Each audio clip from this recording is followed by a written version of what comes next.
正所谓工欲善其事，必先利其器。当我们进入投资市场，看盘软体是必备的工具。不论是想要及时追踪股价、观察成交量，还是研究技术分析，看盘软体都能提供强大的帮助。尤其是技术分析，看盘软体操作的好，对技术分析有莫大的帮助。这次影片，凯哥就会告诉大家看盘软体该怎么使用，还有一些设定的部分。如果用得好，能够帮我们省下非常多的时间，也会帮助自己提升胜率。如果是刚接触的新手，认真看完这支影片，对你会有很大的帮助。那对于老手来说，凯哥相信也会有帮助的。刚打开看盘软体，映入眼帘的就是一大堆数字、文字、图标，对新手来说应该是头昏脑胀、眼花缭乱。可是不用担心，我们只要把它分成好几个区块来看，然后设定好它每一个的功能，就能够帮助我们看盘了。左上角这最大的一块，就是我们筛选出来想要追踪的标的，也就是自选股。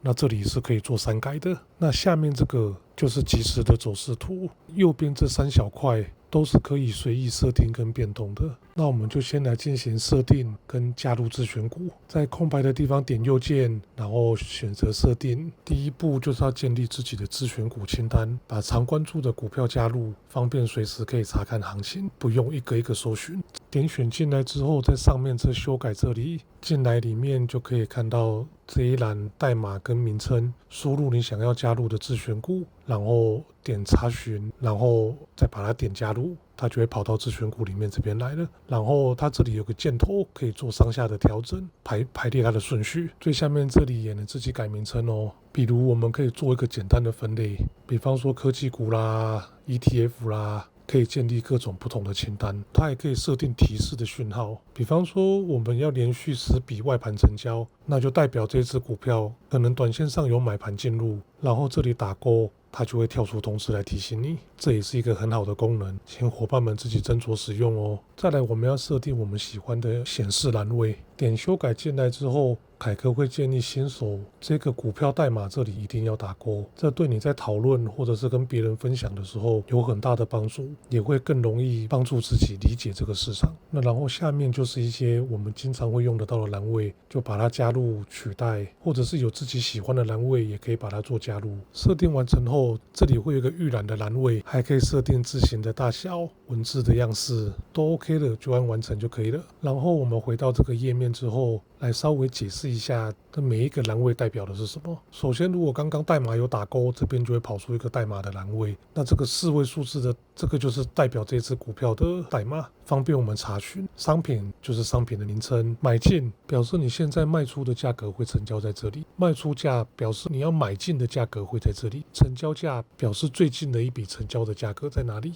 涨跌就是跟昨天的收盘价相比，上涨多少或下跌多少，涨幅就是百分比。台股绝大部分的股票都有所谓的涨停跟跌停，所以这个涨幅在1天之内不能超过10%。单量就是最近成交一笔的单量，尾买就是在买进价格的地方还有几张正在等着买，尾卖就是在卖出价格的地方还有多少张等着卖。最高价是今天的最高价，最低价代表今天的最低价，开盘价是指今天的第一个价格，昨收就是昨天的收盘价，昨量就是昨天的成交总量，总量就是今天到目前为止的量。再来，我们来看走势图，左上角是名称、股票代号、现在的时间、成交价跟涨跌多少，然后成交了几张，然后下面这些分别代表的是这一档股票可以买卖现冲，然后它是隶属哪一些分类的，它是台湾50的股票，它是半导体分类的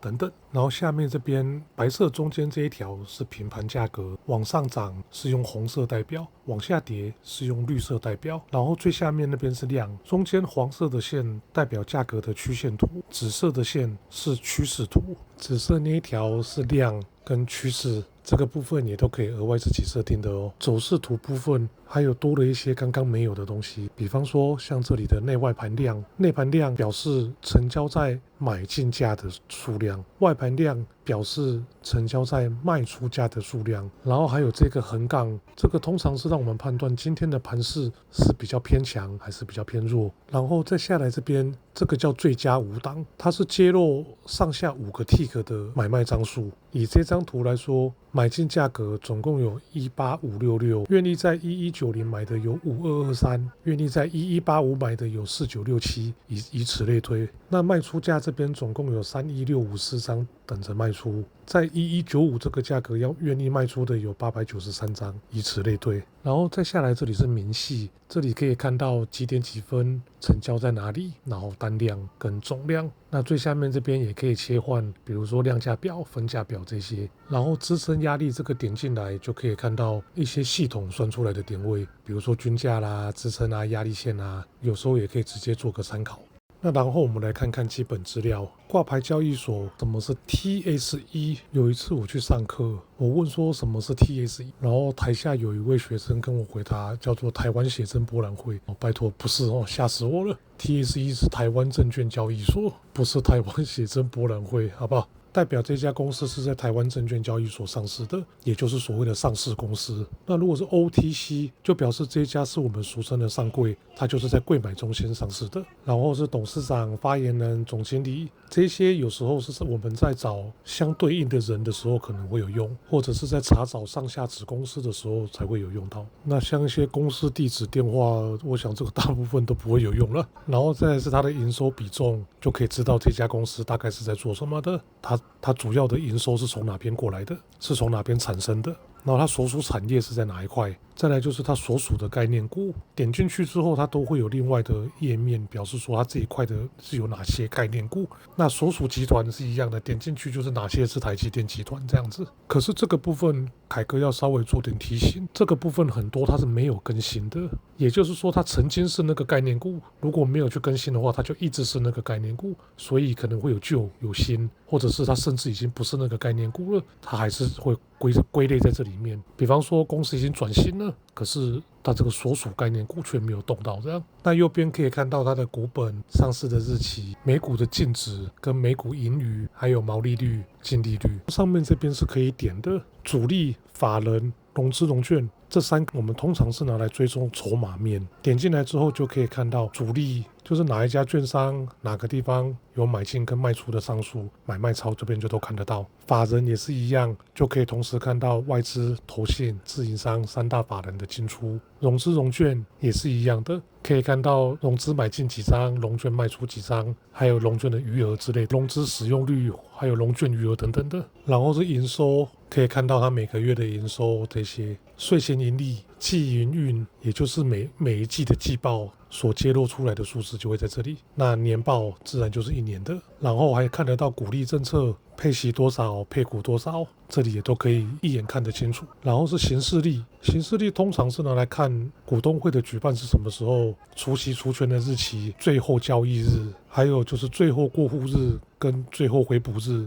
这几个很重要的日期。然后是 K 线图，这也是技术分析最重要的一个页面了，也是大家讨论起来最津津乐道的一个页面。首先我们来看到就是均线的部分，这边的 MA5、MA10、MA20就分别代表是5日均线、10日均线、20日均线，然后它分别在图里面所代表的颜色，然后还有这个像是布林通道的上下轴跟中间线，然后这张图里面还看得到在这个区段里面的最高价跟最低价。那我做这张图的时候，台积电刚好跨上1200的大关，顺便恭喜一下。那下面这些称为附图，这些都是可以调整的，它有成交量啊、融资啊、外资持股啊。然后主图这边它的频率是可以调整的，像我们现在看到的是日线图，它也可以调整为1分钟图、周线图这一类的。1分钟图通常可能会是用在期货快市的时候在用的，或者是当冲来判断趋势用的。那频率越长，我们越适合拿来看长期；频率比较短，当然就比较适合短期来判断。然后还可以设定它的主图的指标。以凯哥的情况来说，我会习惯把布林通道轨道线打开，跟量价累计图也打开，就是 K 线图上面会多出这个横杠，让凯哥看起来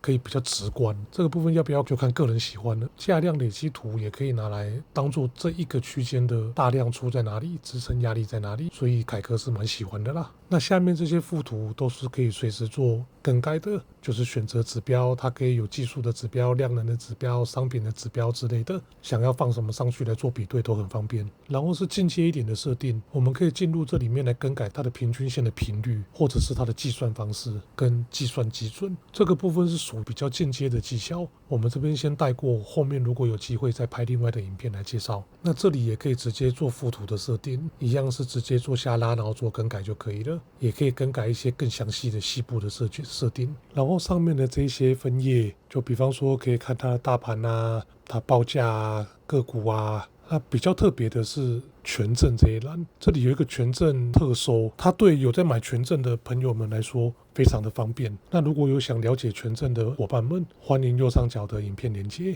可以对权证有更加的了解。然后它还有像一些常用的分类，比方说像国际指数，点一下它就可以看到大部分的比较有名的国际指数。可是这里凯哥要提醒，这有些是会延迟报价的，这一点也要特别注意哦。像这个是选择权的 T 字盘、T 字报价。还有像这里它是一整个概念股，比方说我们想要找辉达机器人概念股，点下去它就会帮这一类的概念股通通都抓出来。像这个功能也是对要找某个族群的伙伴们相当实用的一种功能。最后来总结一下，我们除了要看懂每一个数字代表的意义，我们还可以善用分组的功能来让自己看得更快，然后还可以设定提醒来通知自己是不是有达到自己的价格或者是特殊的情况，然后还可以使用不一样的周期的频率来观察这只股票，还可以透过基本分析、筹码分析来看这只股票是否健康，这些通通都在看盘软体里面能够实现。所以把看盘软体学习好真的非常的重要。看盘软体就像是投资世界的导航，刚开始可能会觉得很复杂，但只要每天花一点时间练习看看，慢慢就能熟悉其中的操作方式跟逻辑了，进而帮助我们做更好的投资决策。那这支影片就到这边咯，如果有任何的问题，欢迎下方留言。有帮助的话，记得帮凯哥按赞、订阅、开启小铃铛。